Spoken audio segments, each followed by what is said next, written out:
સિંહ, આટલા વર્ષથી તમે કોંગ્રેસમાં સેવા આપી રહ્યા છો, તો તમારો કોંગ્રેસમાં પહેલા તો તમે મારા ભાભર તાલુકાના અને ભાભર શહેરના ઠાકોર સમાજના આગેવાની ધીરાભાઈ, તમે નવા પત્રકાર બન્યા છો, એ બદલે તમને ખૂબ ખૂબ અભિનંદન આપું છું. અને તમે મારું ઇન્ટરવ્યુ લીધું એ બદલે પણ તમને ખૂબ ખૂબ અભિનંદન.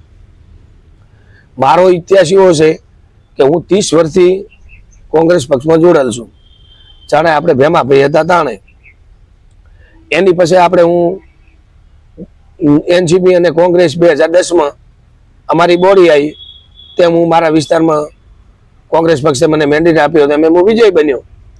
એના પછી આપણે ફેર અગાઉ ચૂંટણી આવી નગરપાલિકાની, એટલે મારા અધ્યક્ષતાને આપણે ચૂંટણી લડાણી હતી. બરાબર, ચૂંટણી લડાણી એટલે અમે જ્ઞાનીબેન ઠાકોર તો આયા નથી, એટલે અમારા અધ્યક્ષતાને કોઈ જોઈતો બા છે, ખેડબ્રહ્માના ધારાસભ્ય ચાલુ કોંગ્રેસના અશ્વિનભાઈ છે, કોનજીભાઈ રાજપૂત છે, સુરેશભાઈ ત્રિવેદી છે, ઓબાભાઈ છે, દીદીભાઈ રાજપૂત છે, પછી ઠાકરસિંહભાઈ છે. આ બધી અમારી ગેંગ, જીવરાજભાઈ પટેલ એ પણ ભાજપમાં જાય, એ બધા અમારી ગેંગ થઈ અને અમે નગરપાલિકાની ચૂંટણી લડાઈ હતી. ચૂંટણી લડાયા પછી અમે 24 પબ્લિકનું પરિણામ છે એટલે આપણે શરમ માથે લેવું પડે, એટલે અમે 24 હારી ગયા. 24 હારી ગયા પછી આપણે જાણે જ્ઞાનીબેન ઠાકોરના અધ્યક્ષતાને આપણે લડાઈ, એ અમે પરિણામ આપણું આવીને બે ઉમેદવાર અમારા જીત્યા હતા.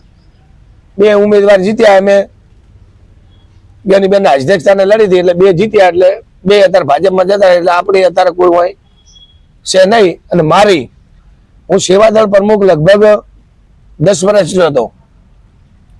એની પછી આપણે બધા કોઈ ધારાસભ્યની ચૂંટણી આવી, મારી તન મન ધનથી મહેનત, મારો તાલુકો, મારો શહેર, મારી વિધાનસભા જોણે છે કે કોંગ્રેસ માટે મેં હરેક મારું લોહી સોટી નાખ્યું છે. એના પછી મને શહેર પ્રમુખ બનાવવામાં આવ્યો. શહેર પ્રમુખ બનાવ્યા પછી પહેલા વિકાસભાઈ બન્યા, એની પછી હું બન્યો. હું બન્યા પછી અત્યારે હું કોંગ્રેસનો શહેર પ્રમુખ ચાલુ છું. એ અમારા કોંગ્રેસ પક્ષના શહેર પ્રમુખ હું ચાલુ છું. અને પેટા ચૂંટણી ગલાબસિંહની આવી એટલે જ્ઞાનીબેન ઠાકોરે ને આપણે અશોકભાઈને કાર્યરે પ્રમુખ બનાવ્યા. પણ અશોકભાઈ અત્યારે પ્રમુખ બન્યા છે ને, એ જ્ઞાનીબેન ઠાકોર ખુદના વ્યક્તિના પ્રમુખ છે.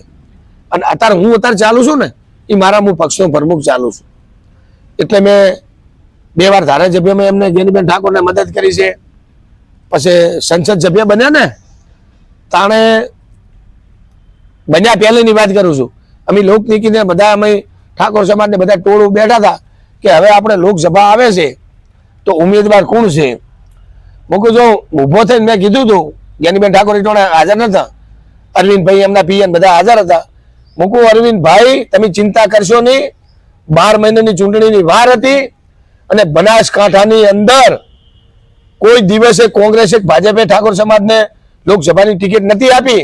અને તમે તાર અરવિંદભાઈને કીધું હતું, અરવિંદભાઈ પરમાર જ્ઞાનીબેનના પીએ અને બધું ટોળું બેઠું હતું, ઉભા થઈને કીધું હતું કે જે લોકસભાની ચૂંટણી જે આવે છે ને, એમે સિંગલ નામ જ્ઞાનીબેન ઠાકોરનું હશે અને જ્ઞાનીબેન ઠાકોર વિજય ના બને તો તમારું ખાડો મારું મોઢું.